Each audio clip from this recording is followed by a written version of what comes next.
When you think of self-help books, which ones pop into your mind? Well, the ones you're thinking of are probably genuinely helpful, but how far have you really explored? In this video, I'm going to share 5 commonly overlooked books that empowered me to become a peer-reviewed expert in an entire field at 23 and build 2 successful businesses over the past 10 years.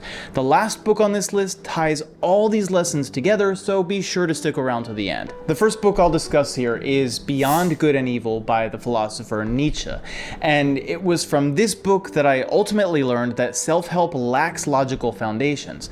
But what do I mean by this?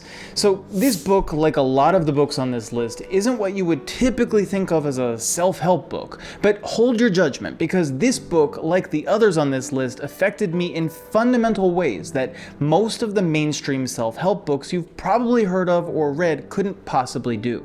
And for a very simple reason.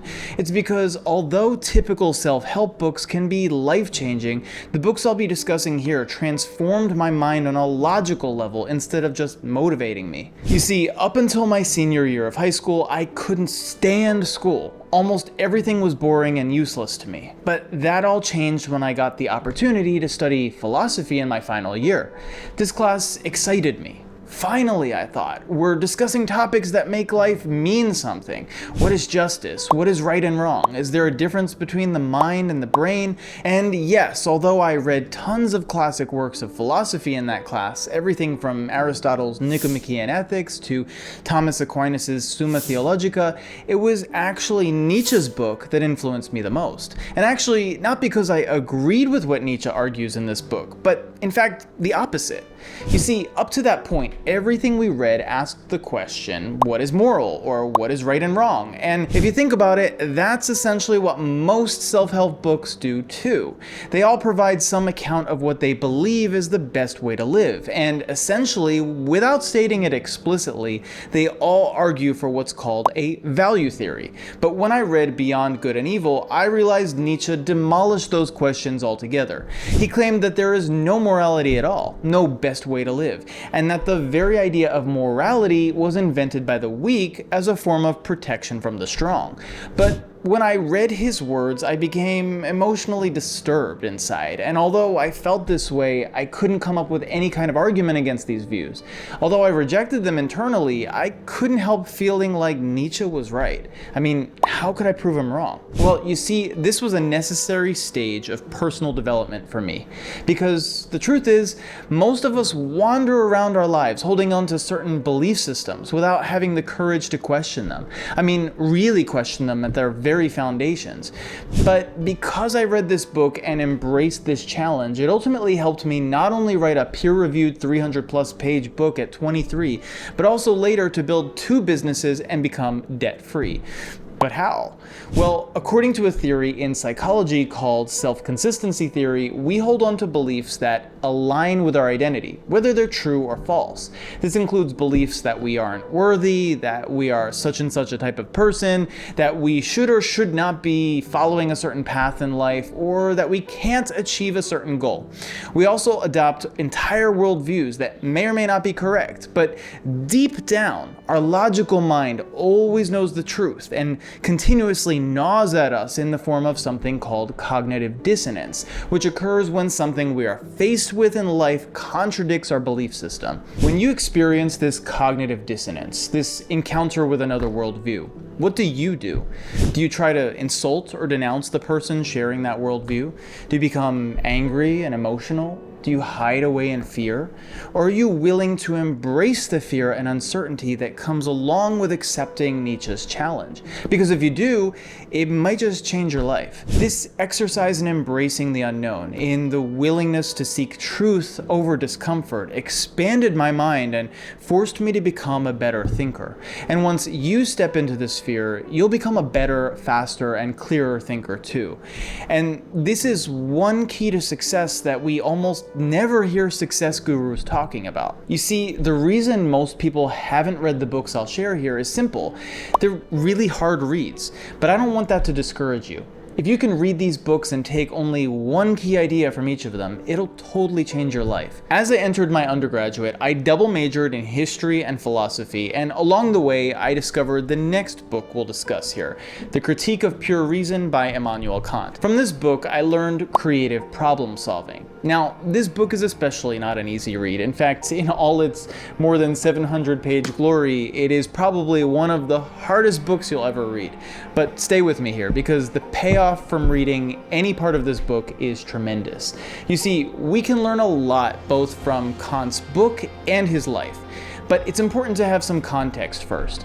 You see, for more than 100 years before Kant, there had been an ongoing debate between different schools of thought when it came to science and knowledge. On the one side were the rationalists, who believed all true knowledge comes from pure logic. And on the other side were the empiricists, who believed all true knowledge comes from experience. But Kant was a revolutionary. In his book, he argued that both schools of thought were wrong, but that elements of each were right. And he pieced together a complex logical argument to demonstrate this. In fact, he even went so far as to invent a new type of logical statement altogether, which he termed the synthetic a priori. It was at this moment that I started to admire Kant's ingenuity, his creative problem solving, his ability to see new connections between concepts where nobody had seen them before. And his work, whether directly or indirectly, has influenced fields such as psychology, sociology, and even neuroscience to this day. Kant was also an incredibly committed and disciplined person. Every day he would wake up, follow a strict routine, and practice what today many experts call deep work or flow states, time blocks of focused, uninterrupted, dedicated work. It took Kant an entire 10 years to meticulously put together this book, and I slowly began to admire this part of his story also. These qualities, I think, rubbed off on me too. From then on, I was dedicated to the spirit of innovation, not only finding new connections between concepts and ideas that nobody had seen before, but also learning to ask questions that nobody had thought of before. To master a new skill set, a new project, and our personal growth more broadly, we have to develop this mindset. Especially in today's world, it's not enough to simply memorize some facts and know how to spit them out again. Instead, to truly master something, we have to learn how to see the same facts everyone else sees in a different way. But it was yet another book I encountered that truly laid the foundation not only for what would become my 6-month sprint to publish my first book, but also for forcing me to become a better communicator. And unbeknownst to me at the time, this skill set would later help me analyze business models at a deep level and also further understand how to communicate effectively in sales contexts. And that book was Language, Truth, and Logic by A.J. Ayer, from which I learned how to think and speak precisely. A 20th century British philosopher and logician, Ayer, in a similar spirit as Nietzsche, argued that concepts such as morality and even the mind were meaningless. Literally, that the words themselves had no meaning. Again, I faced cognitive dissonance because I felt that these ideas were wrong. But again, I struggled to argue against them. When we think of mainstream concepts in self-help, such as happiness, productivity, life satisfaction, or passion, Ayer was essentially giving the middle finger to all these concepts and telling us there's no reason to believe any of these things matter in the first place. Despite my internal struggles with his ideas, I learned something new from his approach that I admired. His goal, above all, was clear thinking, to define words and terms clearly and not assume anything. And it was precisely this challenge, like Nietzsche's challenge, that made me grow. Ayer pointed out to me that I hadn't really clarified my own ideas about what right and wrong meant. In fact, I hadn't really clarified most of my ideas. And have you really clarified most of yours? You see, to be just good enough, we don't have to analyze much. The mediocre physicists, athletes, musicians, entrepreneurs, the ones we rarely hear about, they mostly have the habit of simply spitting out what they've been taught. But the Albert Einsteins, the Kobe Bryants, the Warren Buffetts, they have the habit of questioning the very foundations of their field. And that's precisely how they make such major contributions to it. By facing the reality that my ideas were poorly formed, this empowered me to analyze more deeply, to investigate with all my heart, and ultimately to innovate in ways I never dreamed I could. But all this questioning ignited in me a passion, and if I'm honest, an obsession. I simply had to get to the bottom of the truth behind ethics, morality, and the very concept of value. Concepts that, whether we're aware of it or not, lie at the very foundations of self-help.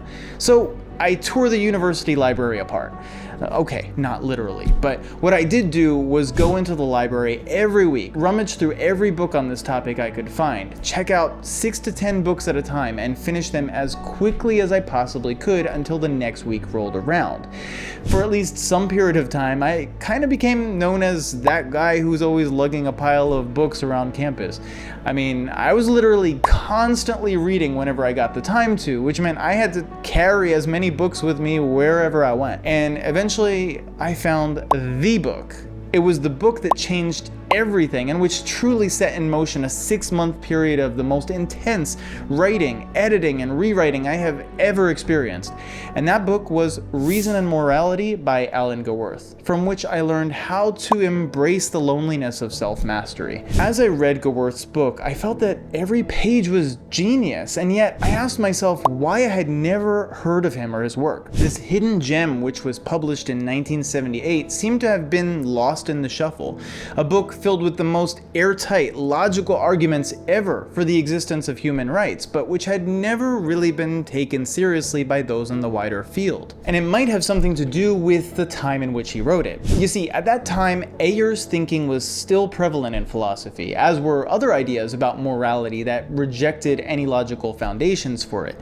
Not many people wanted to hear about logical arguments for morality, even if it was the truth. Even as I read the book, I could almost feel Goworth's loneliness in writing it. And it awakened in me another key lesson that drove me further toward mastery, namely that self-mastery is often a lonely road, but one worth taking nonetheless. Although it's important to surround ourselves with like-minded people on our journey to self-mastery, it's not always possible to do so.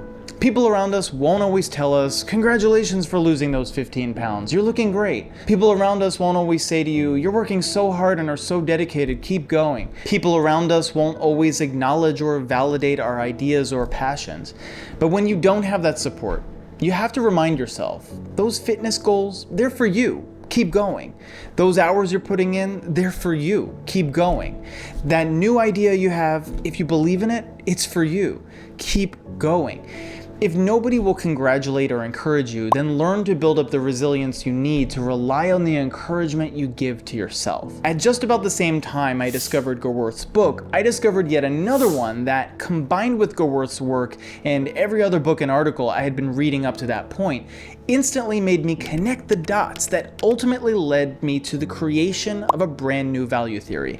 And that book was The Biology and Psychology of Moral Agency by William Rothschild, from which I learned the true point of self-mastery. After reading this book, I realized the limitations of Goworth's theory and how they could be addressed by understanding certain biological and psychological realities of humans and other animals. It was in this book that I truly got introduced to the fields of psychology and neurobiology, and from then on, I ended up devouring everything I could from those fields as well. You see, I wasn't the only person who believed Ayer got it wrong. It just so happened that an entire community of researchers in the fields of psychology and neuroscience were coming to realize that Ayer's ideas didn't fit certain scientific realities. The mind is a real thing, they realized, and most importantly, the mind is very complex. The mind, I learned, had tiers or levels, each level representing a further capacity for self-control, self-directedness, and self-determination. You see, at each level of what's called our agency, we become more and more conscious and in control of our standards and values. And at the very top of all of this is what the father of social cognitive theory, Albert Bandura, called the self-concept and the ideal self. The self that we are all consciously or unconsciously working toward becoming. I was absolutely amazed at this idea of the ideal self. The idea that the more I improve myself, the freer and more self-determining I become, the more of a positive impact I can make. But reaching this state requires a ton of internal work on ourselves. It takes all of the things we've mentioned here. It takes Nietzsche's willingness to accept challenges to our most core beliefs. It takes Kant's discipline and creative problem solving. It takes Ayer's dedication to clear and precise thinking. And it takes Goworth's willingness to walk the lonely road of self-mastery. We all have conversations with ourselves, whether we're willing to admit it or not. There's that devil on our shoulder, and on the other shoulder, an angel. That devil tells us we're not good enough, we're not worthy enough, but that angel is always pushing us. It's always encouraging us to go just a little bit further than we're comfortable with, to work just a little harder than we think we're capable of, to love ourselves and have just a little more faith in ourselves than we think we deserve. Looking back, I ask myself, was that my ideal self speaking to me all along? Whispering in my ear to keep going, even though there was no promise of a tangible reward? Maybe it was. But the more important question remains, what is your ideal self telling you? And will you listen? If you want to keep leveling up your critical thinking to make a massive impact in your life and the lives of those around you, then be sure to watch this next video.